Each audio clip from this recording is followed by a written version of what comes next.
Avi Lipkin with us.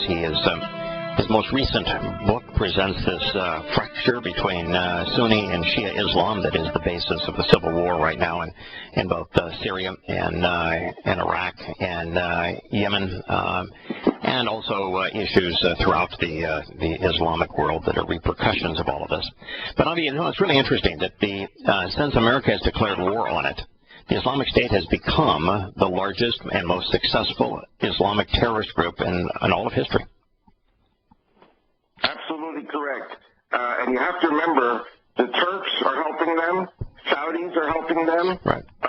The Egyptians are helping them, and they have an unending flow of right. volunteers Correct. from all over the world Correct. coming to join their ranks. Of course. In fact, the more than we bomb, the more that we kill, the more members they have. Yeah, and don't forget that the Sunnis are 85% of the Muslim world. Correct. The Shiites are only 15%. Right. And, the Germans in World War II were the best soldiers. But for every German who fell, 10 Russians fell. Guess right. what? Tomorrow, no more Germans. And that's what's happening to the Shiites. The Shiites right. eventually are going to lose. Yeah, of course they're going to lose because they're outmanned 4-5 to 1, and they're outgunned with American weapons 25 to 1. But this most recent peace accord, America's capitulation to Iran, is going to give Iran more life because it will enable Iran to buy weapon systems from all countries around the world, and it gives them the money to deploy more conventional weapons against the Islamic State. And so it's giving them more life, and it will ultimately end up with them having the money to build their bomb. And when they have their bomb, it's very difficult for Sunni Islam to prevail against them. But that is the future. And it's interesting, you mentioned Turkey.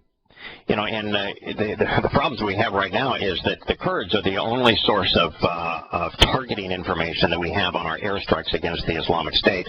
And yet the Turks are bombing the Kurds. Of course, also in this war, the Islamic State is deploying almost universally American weapons, and the weapons being deployed against them are almost exclusively American weapons. We become the merchant of death. Yes, and again, the Shiites say that America created ISIS, and the Sunnis say that America is backing Iran. So we are. In the end, America is hated by everyone in the Islamic world. Correct. Oh, yeah. I mean, the only sane advice you could give America relative to the Islamic world is to withdraw and quarantine, to do no business with any Islamic country, to stop all oil purchases, to stop all arms shipments, to completely disengage from the world of Islam is the only sane approach. Now, you mentioned the fall of Damascus. I'm sure you're aware that the prophet Isaiah, actual name Yahowah, that he in the 17th chapter speaks of the final collapse of Damascus. It becomes a heap of ruins, and of the fall of the Syrian government. So this is something that Yahowah, who has a pretty good track record of predicting the future, committed to paper 2,700, or actually to parchment, but 2,700 years ago. He predicted what we're witnessing. Yes, my interpretation when I speak in churches, and let me tell you, it's a real trip because I'm a Jew, I'm not a Christian, but I speak in Christian churches, and the Christians want to know what the scripture is saying. Yeah. And they say, but it says Damascus will be destroyed in a day. And my answer to that is, who knows how much is a day in God's accounting? In other words, the Arab Spring has been going on for over 4 years. Maybe 5 years, Damascus could be destroyed, or even 10 years. I don't think it'll take 10. I think it'll take a lot less. But God's day could be 5 years. Yeah, actually, I'm not sure he says a day. It's more in that day. And the realization here is that if you put Isaiah 17 in context, what it's speaking about is the ultimate fall of Damascus, it becoming a twisted ruin, and that that Syria falls with it, the government of whatever influence they previously had. But what's really troubling about all that, because that's obvious, that is going to happen. It cannot be stopped at this point. No amount of American or world intervention is going to stop the fall of Damascus. But what's interesting is that the next comment is thinning Israel at the waist. is that Israel is going to become the Neville Chamberlain sacrificial lamb, and that the call will be for Israel to give up the West Bank just like it gave up Gaza, and the prediction is that Israel is thinned at the waist, which means that the world will compel Israel to give up the West Bank for the express purpose of appeasing these Muslims who, once Damascus falls, will be on the precipice of invading Israel, which is their ultimate goal. Yes, well, indeed, we gave Gaza away, correct, and it did not bring peace. It brought missiles and actually yesterday, right. I'm sure you've heard of the most recent reports of this Palestinian terrorist who was under investigation by the Israeli Secret Service, and he provided very vital information about the new tunnels that have been dug under the border into Israel over the last year. So Israel knows that we are about to be attacked again by Gaza with their missiles, with their terrorists coming in through tunnels. And if we, God forbid, give up the so-called West Bank, Judea and Samaria, it will be giving more land for more missiles and more terrorist attacks and more tunnels into Israel to attack us. And, and it is. But by the way, it's going to happen. I mean, Yahowah and predicts it through the prophet Yahshua, Isaiah, and he says it's going to happen. It is a horrible choice, but Israel's going to be isolated. I am convinced that just as Obama and Kerry, prior to the Iranian nuclear capitulation, we're out telling the world that Israel must give up the West Bank, and that if it does not, it will risk isolation from the entire world. And Kerry went around Europe to get the world in lockstep to abandon Israel, to boycott Israel, if they did not surrender the West Bank to these mythical people who parade around as so-called Palestinians. And I'm convinced that the reason that the Abominator got Iran to agree to the nuclear deal, which has, by the way, total capitulation by the United States, was the backroom chatter was, once this deal is signed, we will implement what we promised to do regarding Israel. We will make them easy prey. I have to tell you and your listeners, there's a pastor in North Florida. My name is Carl Gallups. He might have been on your show. He goes under the name T.P. Simmons, and he did a YouTube about me and my wife in 2010. My wife picked up a broadcast on the Egyptian TV. That's her work. She watches the Egyptian TV and monitors the radio and TV broadcast of the entire Arab world. And people should go to Saudi Plant, P-L-A-N-T. By the way, the Egyptians are, can I just question there, just stop for just 1 second for clarification. Egyptians are not Arabs. And Arab has been used as a way of creating this myth that an attack on Islam is racist. The majority of Muslims are not Arabs. There are Arabs who are Muslims, and the majority of Arabs are Muslims, but the majority of Muslims are not Arabs. And so she's monitoring Islamic news sources. The only reason I say Arabic is because the language in Egypt is Arabic. So of course. Anyway, the TV announcement was that the former Egyptian foreign minister was debating with Muslim Brotherhood representatives, saying to them that Obama had sworn to him in January 2009 that President Obama was a Muslim, that his father was a Muslim, his stepfather was a Muslim. He was raised in a mosque in the Madrasa of Salates 11 as a Muslim. He is a Muslim, and that he swore to the Arab world he would destroy Israel. So this is if you go to Saudi Plant, there was almost 5 million hits there. And this is something my wife picked up. The Prime Minister's office here in Jerusalem knows about it. Obama's plan is to destroy Israel. Forcing Israel to withdraw to the borders of 1967 will lead to Israel's destruction. Therefore, we prefer isolation to destruction. Yeah, I think that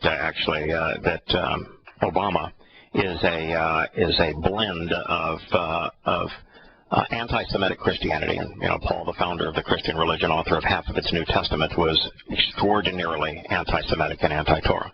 So he is an anti-Semitic Christian. He is also an anti-Semitic Muslim, and he is also a socialist secular humanist. I think he is a blend of those doctrines into a universal hate system for Israel. And there is no question that this president wants to do everything in his power to see Israel become so vulnerable that it is ultimately destroyed. The only problem that Obama has is that broadcast that he has three tasks. Obama has three tasks. Mm-hmm. One is to destroy the regime in Tehran, which he will do by giving them more money and more rope to hang themselves. Secondly, destroy Israel. Thirdly, turn America into a Muslim country by bringing tens of millions of Muslims into the U.S. So, with your permission, we have to agree to disagree. I think he's a communist Muslim. Communism and Islam hate Christian America, and that's where I think he is. Yeah, I think he is a combination of all three of those religions. But the fact is that he can put the pieces in place that make Israel more vulnerable to Islam. And he is doing that. He's doing everything he can to make Israel more vulnerable. He cannot prevail because Israel has a friend in very, very high places. And Israel's benefactor has told us exactly what's going to happen to Israel. And he has actually, in the 18th chapter of Isaiah, specifically warned the United States that our meddling has been counterproductive, and it begins with a woe. Now, as it relates to the other two things, there is a 0% chance that America is going to become Islamic. And there is a 0% chance that America is going to bring down the Iranian regime. These things are not going to happen. And there's no chance that America is going to invade Iran. It would be suicide for us to attempt to do any of those things. And I see this president doing everything in his power to aid and benefit Iran. I think he's doing so out of, it's the only place in the world in this issue where Saudi Arabia and Israel agree that America's moves are benefiting Shia Islam in Iran and that they are counterproductive. So I see him as a benefactor of Iran, not as an adversary of Iran. Well, I agree that on the surface it looks like he's going to benefit Iran, but like I said before, I think the agreement with Iran, should it pass in Congress and overcome the veto, I think that this plan will give the Iranians more cash with which to finance not only terror, but the war against the Islamic State. And so, Obama wants the Iranians to die. Welcome back. We're having a conversation with Mordecai. Avi Lipkin, would be the best probably to Google to find your books. Avi Lipkin.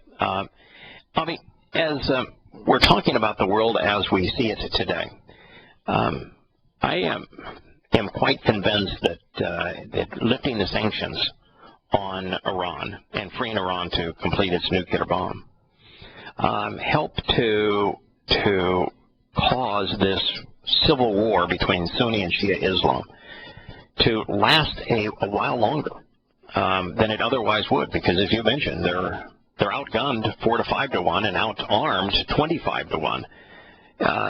There was only a limited amount of time that they would be able to continue to engage in this fight, but America has enriched them and empowered them and equipped them now. So we might see this battle go on for another 5 to 10 years. Well, I don't think it'll go for 5 to 10 years. I think it'll go maybe for another year or two, and then it's going to end. And the reason I'm saying this is because within a few months or sooner, Bashar al-Assad will withdraw from, I believe, will withdraw from Damascus. He will have his little island there in northwest Syria. Syria no longer exists except as an Islamic state. The Druze, who are 700,000 on the mountain of the Druze in South Syria, are now surrounded by ISIS. The Druze are begging other Druze from Lebanon and from Golan to go and fight alongside them to defend them. Otherwise, it'll be a Holocaust. 700,000. Oh, yeah. The Druze will be treated just like the Zoroastrians were, the Yazidis. They'll be treated just the same way, and they know it. Yeah. In fact, I'll say something else. The Golan Druze who refuse to get Israeli citizenship are now flocking to get Israeli citizenship. Of course. And the Druze of the Golan and Druze of Israel are in contact with the Druze on Mount Druze, and the Mount Druze people, in South Syria, are begging that Israel create a safe zone corridor to Mount Druze. Basically, Israel will extend its border eastward. So, while the president and the world keep saying that Israel to withdraw to the 67 borders, Israel's borders will actually grow, because the Druze will now be part of Israel, or the Druze will become part of Jordan. You also have a lot of Druze officers in the Jordanian army. The problem with that is ISIS is going to take Jordan. And so the Druze officers in Jordan are also going to be fleeing. I don't think there's any question. 82% of the Sunni Muslims support ISIS. In Saudi Arabia, 92% of the Sunni Muslims in Saudi support ISIS. So the king of Jordan, the king of Saudi Arabia are doomed, and the royal families are doomed. I want to be careful about Saudi Arabia. We can talk about that in a moment. But there is no question that Jordan is going to fall to the Islamic State. And it's mainly because the Jordanian king represents a tiny fraction of that population's mindset. He is not respected by anyone outside of Western states, and so he is going to find it impossible to motivate his military to fight effectively against the Islamic State. And the Islamic State is going to get the majority of Jordanians, many of whom masquerade as Palestinians, to join in their cause, because the Islamic State will say Jordan today, Israel tomorrow. And Jordan is absolutely going to fall.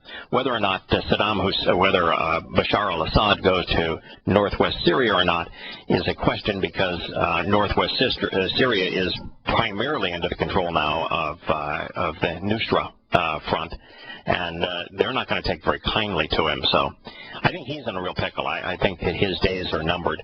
But I do think, Avi, that there's no way this ends in a year. I could see Jordan falling within a year or two, but I don't think that the fight to the death between Sunni and Shia Islam ends in a year. I think this is an ongoing battle that's going to play out in over 5 to 10 years, and it's going to take the lives of what will be hundreds of thousands and then millions.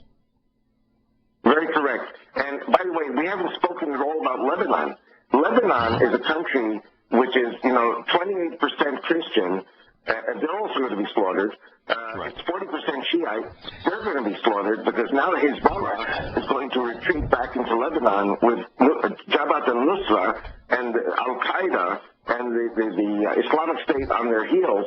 And, the Sunnis do not recognize an independent state of Lebanon. They said Lebanon is part of Sham, Syria. Right. Yeah, so the civil war will be protracted, and you're right, into Lebanon, into Jordan. And I received some information a few days ago that even the Bedouin tribes, supposedly loyal to King Abdullah of Jordan, are now being bribed by ISIS to betray King Abdullah. And the Saudis are happy about that, because there's this traditional 100-year feud going on between the tribe of Saud and the tribe of the Hashemites. Let's talk when we return after the commercial about the Hezbollah and the Islamic State. Welcome back. We're having a conversation with Avi Lipkin. If you're interested in his books, you just Google Avi Lipkin, and you will come to all of the books that he has written. They're all for sale on his site. We're talking now about the most recent book he has written in this rivalry between Sunni and Shia Islam that runs all the way back to a few years after Muhammad's death. Avi, I think it is highly likely that we are going to see the Islamic State consolidate its positions in the Sunni majority areas in Iraq, consolidate its positions in the Sunni-dominated areas of Syria, and that collectively is now the Islamic State. Iraq, as we knew it, no longer exists. Syria no longer exists. You have the Islamic State, you have the city-state of Damascus, and you have Iran and Iran West. So where do they go after they do that? And like I said before the break, Lebanon is going to face a Sunni invasion. I think that the Latakia enclave of the Bashar al-Assad family will be attacked. I think that, of course, they're going to take Jordan, and I think they're going to take Saudi. Yeah, let's talk about each of those and what makes sense for them, because they're a pragmatic group of people. The Lebanon is a challenge for them because of Hezbollah.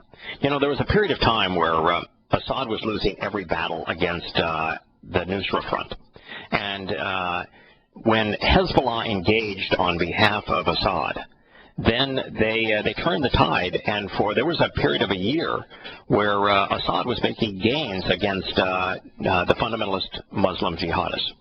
And then when the Islamic State emerged, Hezbollah kind of faded into the background and back into Lebanon. Hezbollah is a tough and bitter enemy. It's a tough militia for the Islamic State. So while they could take Lebanon, the price they would pay would be high. Jordan, on the other hand, I think that the ability to take down Jordan by getting the majority of its population to side with them and turn against the government, I think they could take down Jordan with relative ease. I say amen to both of them. But a very important point, going back to Hezbollah, a lot of Hezbollah soldiers are now deserting their positions in Syria and going home. They don't want to know anymore because they've also been very bloodied. And like you said, and like I said 2 breaks ago, they just don't have enough manpower to defeat the masses of volunteers, Sunni volunteers coming from all over the world. Correct. So, or the weaponry, the weaponry of the Islamic State, because it's state-of-the-art American weaponry. I mean, they're using the weapons that they confiscated from the Shia Muslims that America gave to Iraq and effectively gave to Iran. They've confiscated those, so they are extraordinarily well armed. And Hezbollah is playing with Iranian weapons, which are vastly inferior. So the Islamic State will absolutely prevail over Hezbollah, Allah's party, no question about it. But at a cost. I think they would pay a greater cost to invade Lebanon than they would to invade Jordan. And I think Jordan is strategically more advantageous for them and much easier for them to control because it's almost exclusively Sunni Islam. You know, I have to tell you something. I went to visit some Christian friends from America who are living in the old city of Jerusalem, and they were on a rooftop apartment, and I went to visit them. I looked out over the old city, very impressive, and I saw a lot of black flags. In other words, ISIS has their flags all over East Jerusalem. And you have to remember something. Al Jazeera, in their poll, said that 82% of the Sunni Muslims in the Middle East support ISIS. And so, for example, when Kerry and Obama said that Israel has to go back to the borders of June 5th, 67, it's never going to happen because when ISIS is flying its flags in the Palestinian areas, and ISIS is now fighting Hamas, and ISIS is now fighting the PLO, you're going to see a massive showdown. And if they take Jordan, which I think they will, ISIS takes Jordan, Israel will not be able to sit on its hands for very long. And the same applies to the Druze in South Lebanon. Israel will have to defend the Druze. Same thing applies to the Druze in South Syria. Israel is going to have to end up defending the Druze. And Israel is going to have to defend the Christians. Now let's talk about the scenario. Jordan is an easy catch for the Islamic State. Once they have completely surrounded Damascus and Damascus is rendered neutered, then they will invade Jordan, and they will prevail. And they may then, with the increase in manpower, invade Lebanon. I think there's a likelihood of that occurring, and I think they will prevail. Now, where they go from there is interesting, because they're not going to invade Israel until they know they can prevail, because all other attempts have failed so mightily. So the question is, do they try to finish the job against Shia Islam and invade the Shia portions of Iraq, like Baghdad, and try to take the war to the Shia, or do they invade Saudi Arabia, try to capture the military hardware of Saudi Arabia so that they can deploy that against the Shias in Iran?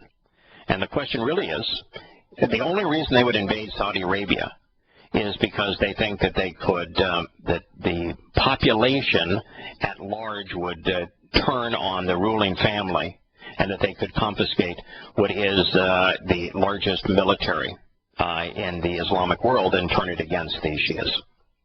Very correct. And I will add one more thing. Everybody's hollering about the Iranian atomic bomb.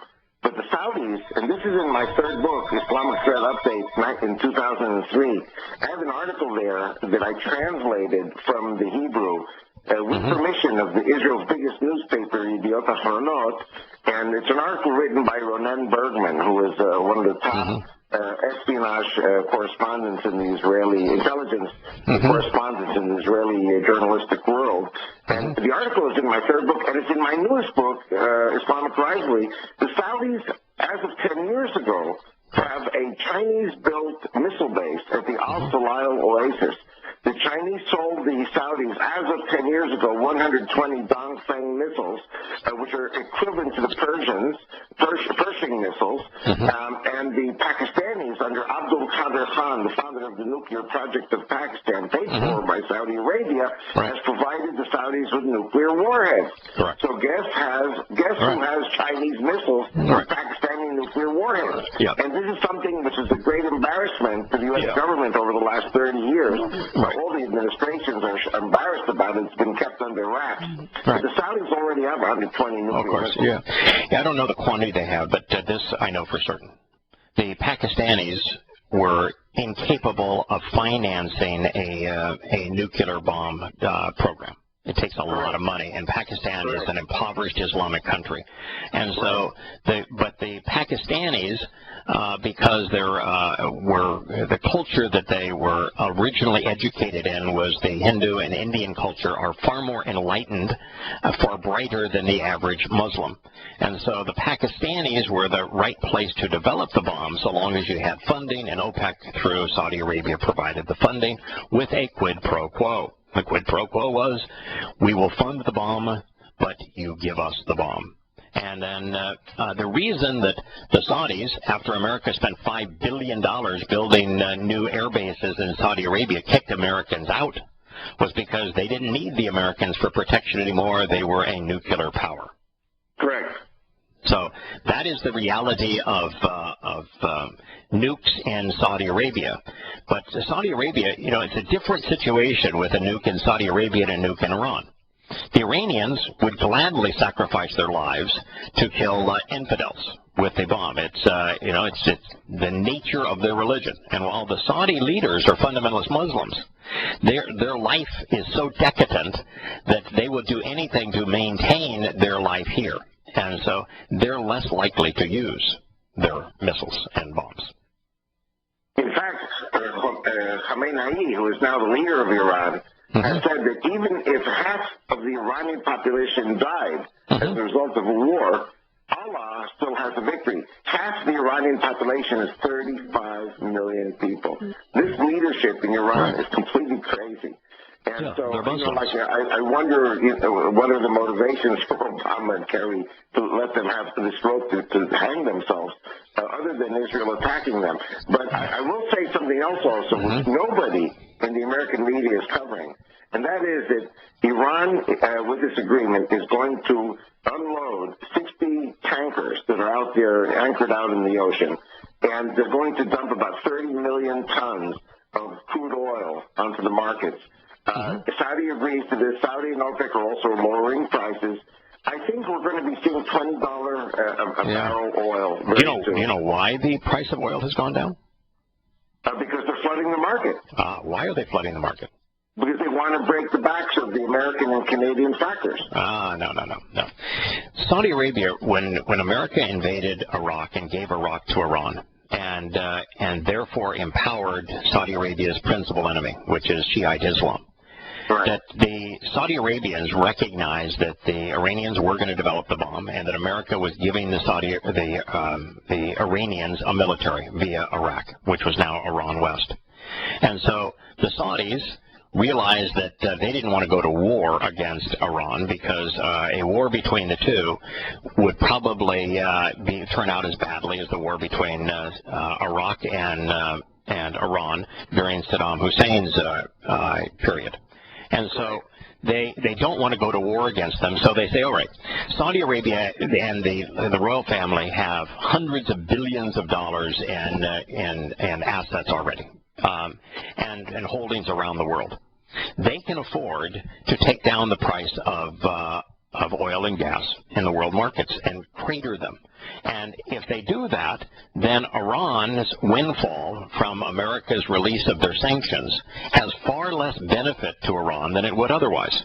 So the Saudi Arabians are the reason that oil and gas prices have fallen, and they have done it strategically to minimize Iran's benefit from the lifting of sanctions because they realize that Iran's going to use all of that money to buy weapons. Yes, but also I have a feeling, from my understanding, is that Obama wants to break the backs of the independent oil people in the U.S. and Canada, just like Clinton did in 1998. Yeah, Obama is a communist. All of his rhetoric is communist. He is, in fact, a communist. He hates business. He doesn't understand business. Has no clue what drives economics. And yes, so he is anti all corporations and all business. And so he foolishly would try to legislate the demise of America's largest corporations. That's just who he is.